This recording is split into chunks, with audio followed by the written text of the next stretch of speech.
Someone was standing at my door at 3 a.m. Side note, I was 14 years old when this took place, and I'm a female who has little to no upper body strength, so you can hopefully imagine how scary this was for me. So, one night, I woke up at around 3 a.m. to go to the toilet. I walked along the landing in the dark, slowly making sure I didn't trip, until I reached the bathroom. I pulled the cord to turn on the light, then turn around, about to shut the bathroom door, when I saw something down the stairs. Side note, from my bathroom, with the door open, you can see down to the front door, which at that time was frosted glass, and had a window next to it with a veil-like curtain that wasn't very opaque, so you could see the shadows outside. Anyway, I turned around and saw someone standing outside the window with the curtain next to the front door, just standing. My first thought in my sleepy state was that the person was the postman. Then I realized it was the middle of the night, and quickly glanced at my watch and realized it was 3 a.m. or so. I immediately went into fight or flight mode and was frozen in place as I watched to see what they would do. My second assumption was that they were a burglar casing the place, but they just stood there looking into the house for what seemed like eternity, but it was only a couple of minutes. The person must have known I was there, because they would have seen the bathroom light go on, but they didn't move. Eventually, after a few minutes, they just turned and walked away. They could either go down the path that led to the street, or go the other way that led into my back garden. I prayed it wasn't the latter. As soon as they were out of sight, I ran downstairs with my jelly legs and made sure the door was locked with shaky hands, which it was, and peered behind the curtain. Nobody was out on the street or anything, but I couldn't see much because it was dark, and there was only a street lamp illuminating the area. I then went into the living room and made my way into the kitchen to see if the back door was locked. But when my eyes adjusted to the dark as I entered the kitchen, I realized that my back door was open. Not even just slightly ajar, but wide open. It was completely pitch black, and I was terrified in case the person was in my back garden looking inside, or worse, inside the house.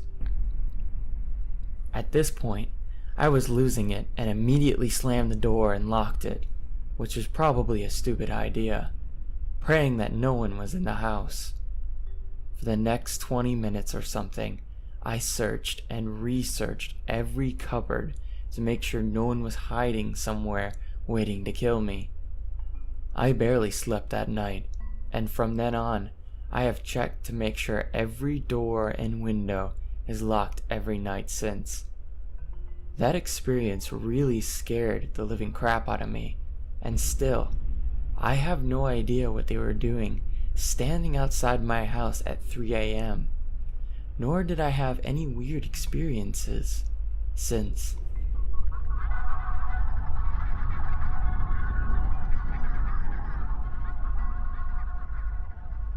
I may have heard a murder.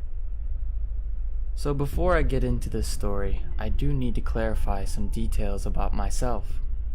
Firstly, I need to say that this did occur 16 years ago, when I was only 8 years old, so there is a chance that this was a dream, or that I filled in the blanks afterward. but I do believe it actually happened due to reasons that would become apparent as I go on. The second thing I need to clarify is that I have a condition known as dyspraxia, which is developmental coordination disorder for those not in Ireland or the UK. And as a comorbid disorder of the dyspraxia, I have sensory processing disorder. This basically means that my senses are hypersensitive and I cannot block anything out. A prime example of this is a situation from about the same time as this story, where an open can of Pepsi that was roughly 2 meters from my bed kept me awake at night because I could hear the bubbles popping in the can. So back in 2003, I woke up one night to the sounds of screaming. Not the usual drunk shouting that I heard fairly routinely due to my house being in a pretty big housing estate. This was full-on blood-curdling screaming. Me being the scared little 8-year-old that I was, I reacted by covering my ears to try and block out the noise, hide my head under the blankets, and eventually fall to sleep. I don't remember telling my parents in the morning if I even did. It's entirely possible that I never mentioned it to them at all. I really don't know if I did or not. But I found out in the following week or so that a woman was murdered the same night that I heard the screaming. The full story is that there was a woman who lived maybe 300 or 400 meters down from my house. Her name was Annie. Well, it turns out that Annie was dating a man named Brant, but Annie wound up sleeping with a police officer while she was still dating Brant. Then Brant decided to turn up at her house with a kitchen knife. They argued before he started stabbing her. She managed to get outside and run into a public park area that was directly across from their house.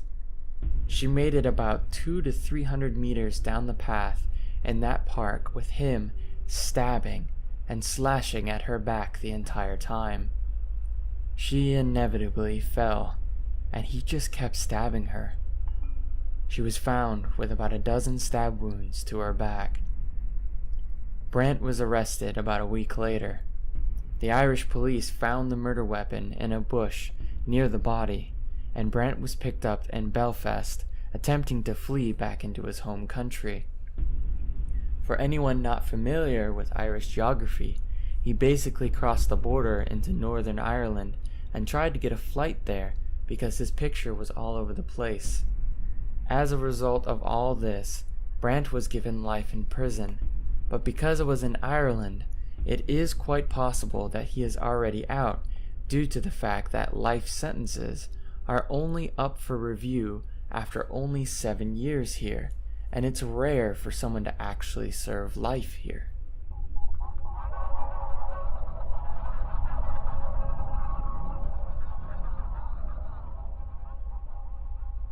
I like to watch you sleep. My sister doesn't have a Reddit account, but as a longtime reader with no material of my own to post, I thought her story would work well for this sub. My sister has been married for several years, but this is the first time she genuinely felt unsafe in her own home. Her husband had finished up schooling, and they just had a baby, so she was pretty sleep deprived. She has gotten sick, and my brother-in-law wanted to get her some decent rest, so he stayed with the baby in the living room and the nursery to take care of her while my sister slept. My parents wanted to see the baby, so my brother-in-law came over to our house for a bit and just let my sister rest. It should be noted that my brother-in-law is extremely paranoid, even though we live in a low-crime area. He's from a sketchy Midwestern town, though, so it makes sense. So he makes sure the doors and windows are locked before leaving, and half wakes my sister up to let her know he's going to our house with the baby, and that he'll pick up some dinner on the way back. My sister sleepingly agrees and falls back asleep. Fast forward a couple of hours, my sister has to wake up for the breastfeeding pump because her chest is starting to hurt. She prolongs this and tosses and turns for a while because she is still exhausted and didn't want to get up. Once she starts coming to, she realizes the house is super cold. Once she actually opens her eyes, she hears the front door shutting, but she's super out of it. Assuming it's her husband, she calls out his name, but gets no answer. The room is pitch black, and all the other lights in the house are off, so she can't see anything. Suddenly, she gets a really horrible feeling she can only describe as stepping into a freezing shower. She gets up and checks the thermostat, which is fine. She assumes she just feels cold because she's sick. She turns on some lights and does a quick turn about the house and realizes no one else is home, and the front door is still locked. This obviously freaks her out, and she texts her husband to ask when he'll be home. He gets home not long after, they have dinner, and he stays with the baby in the living room and sleeps on the couch. My sister notices that one of the windows in their bedroom is open, and she says she doesn't remember opening it, but that would explain why she was so cold earlier. Her husband makes sure to check that all the windows are shut and the door is locked after my sister explains to him the weird feeling she got earlier. Later, she wakes up again around 2 a.m. to pump, and that disgusting feeling creeps up again. She shoots up out of bed and can barely make out someone standing at the foot of the bed. She thinks it's her husband, because it's similar height and build. So she asks him to bring her some water while she's prepping to pump. The figure doesn't move, and it doesn't speak. She repeats herself, and in what she describes as the most terrifying moment of her life, he answers her, No. Go back to sleep. I like to watch you sleep." The voice definitely does not belong to my brother-in-law. She turns on her side desk lamp and starts screaming at this creeper wearing all black. He just starts giggling. Her husband jolts out of his sleep and she scrambles for the knife she has in her table, and the dude just books it out the window. He had it opened and climbed through.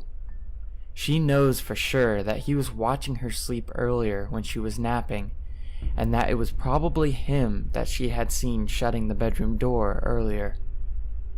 They call the police and file a report, and nothing really comes of it because he technically didn't do anything besides trespassing, because they said they couldn't be sure if they could charge him with breaking and entering, because my sister doesn't remember if she opened the window or not.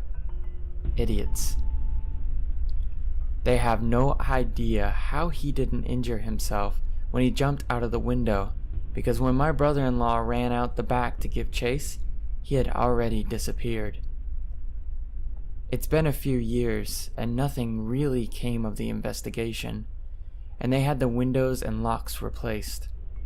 So, creepy guy that likes to watch people sleep, stay away from my family, and you better hope we never meet.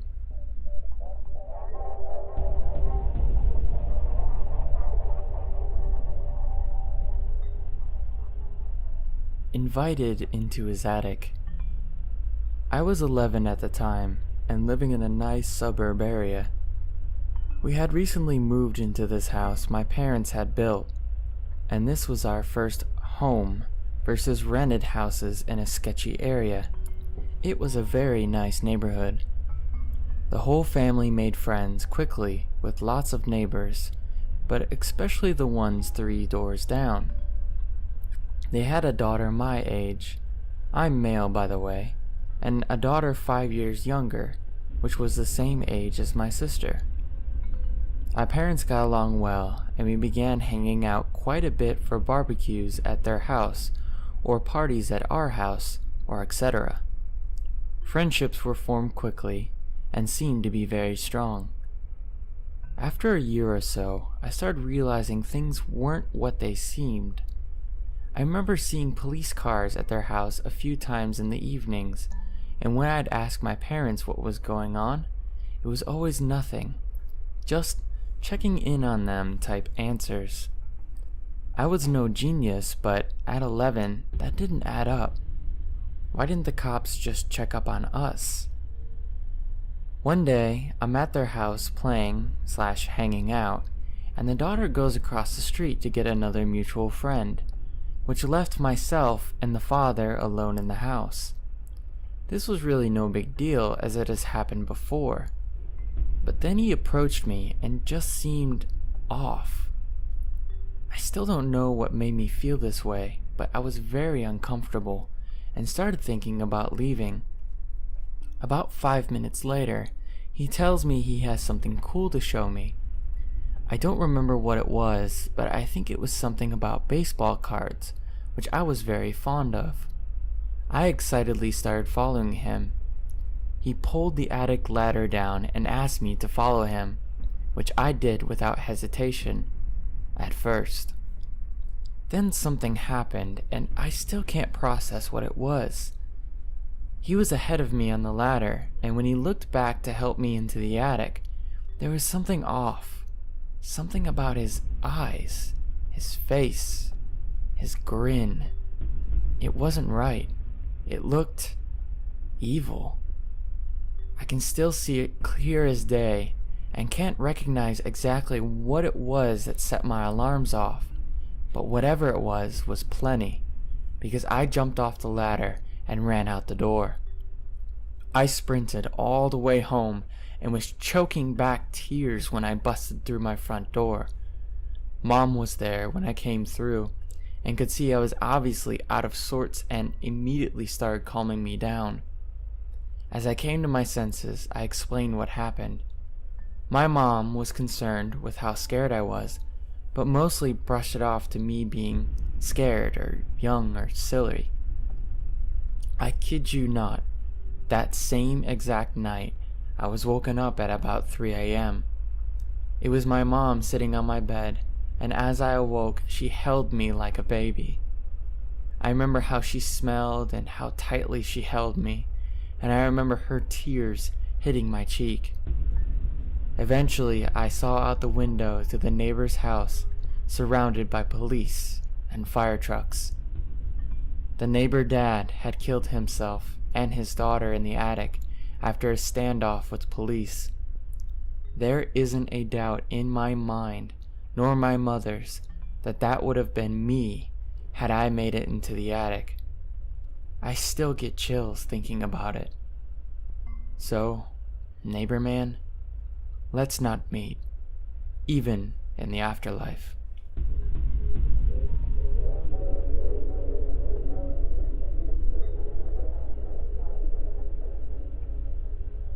The man in the brush. To give some explanation and background knowledge for this whole encounter, I was around 15 at the time this occurred.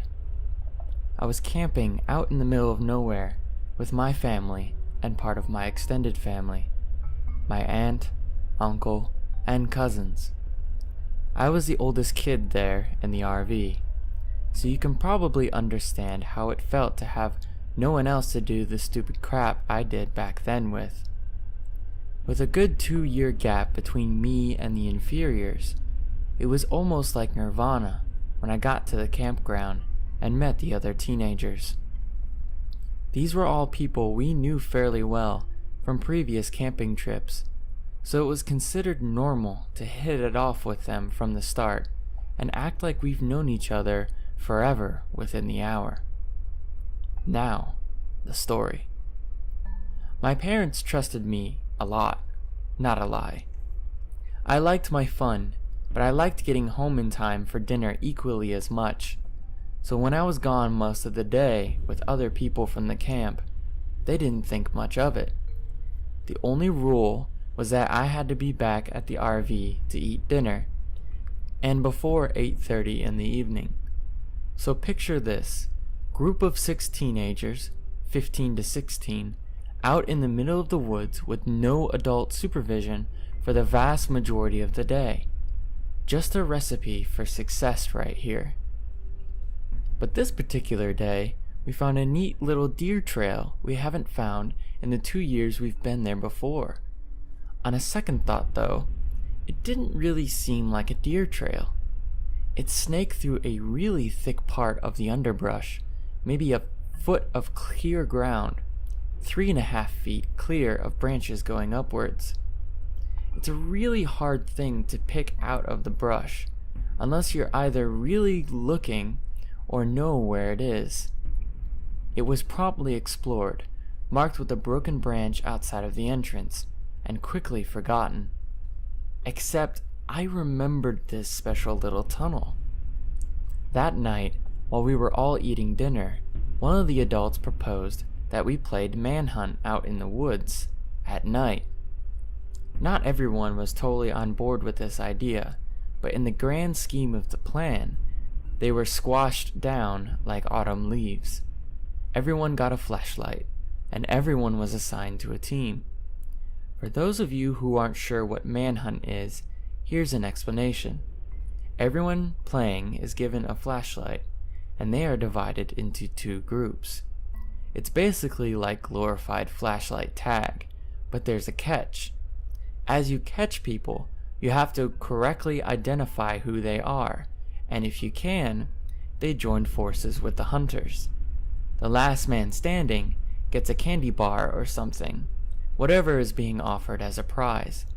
This is how we played it, anyways. For the first round, I got lumped in with the runners, those who are getting chased by the hunters. We get a 5-minute head start to run, climb a tree, whatever the hell we want to do to evade the hunters. Usually, I'm the one up in the tree, but that never really worked out as being the winning spot. So, to try and score a win for once, I decided to play the cat and use one. Surefire method of escape. And the hiding spot was the rude little path through the thicket. It took most of the head start time to find the thing, because it was so well hidden and out of the way. As I passed hiding spots, I heard hushed, smothered whisperings between siblings who were questioning my actions, like a bird's wings rustling when it's fluffing itself. It should be noted that I have bad hearing. My ears are possibly my greatest asset in this game, but when I'm just reaching the destination, I hear the short blast of the air horn announcing that the 5 minutes are up. I swan dove into this minute little path in the undergrowth, shuffling on my hands and knees until I'm about halfway in, crouching like some huge malformed quail.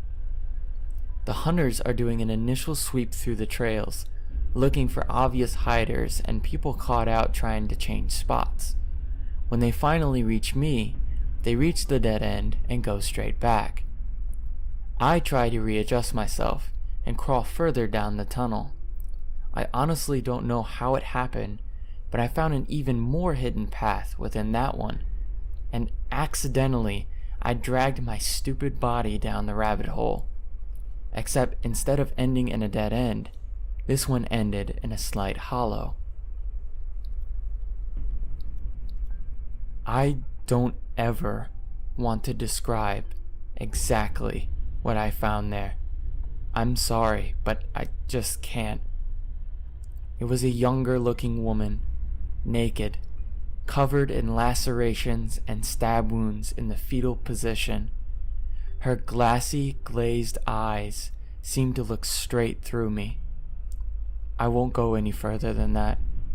I was too scared to scream, and I froze there while dark, burgundy stains formed on my jeans. I froze there, like a catatonic position, like a marble carving for what felt like hours. And then, I heard someone else coming along that path. Have you ever been so scared that for one moment, one insane moment, you truly consider something incredibly stupid as a viable option to escape? That was one of those times. I let out a short, trembling whimper and started moving. Whoever was on the path stopped, and then eagerly started moving forward again. I could hear their panting, uneven breaths of a man, a horrible marker of whoever it was getting closer and closer to me by the second. By some wondrous, beautiful miracle, he missed the path leading to the brushy hollow. I heard him moving down past the entrance, dragging something clunky and awkward behind him. I heard clicking noises and the occasional effort to silence the small, sharp noises. I heard a low curse, something towards the end of the tunnel, and I blasted out of the undergrowth tunnel like a bullet forcing its way out of a barrel. Cracks, cracks, crashes, and obvious rustlings was all around me as I heard the man sharply intake a breath and begin to move towards me. The hoarse, deep panting was getting closer and closer to me, a testament to how I was too slow at exiting. Somehow, I exploded out of the entrance, got into my wobbly, half-asleep legs, and started booking it down the trail. The unknown pursuer was close behind me for a bit, but it seemed like he was too exhausted to chase me at the same speed for long. I know everyone loves to rip on the fact that people always trip in horror movies, but in all honesty, tripping is something I am amazed I didn't do.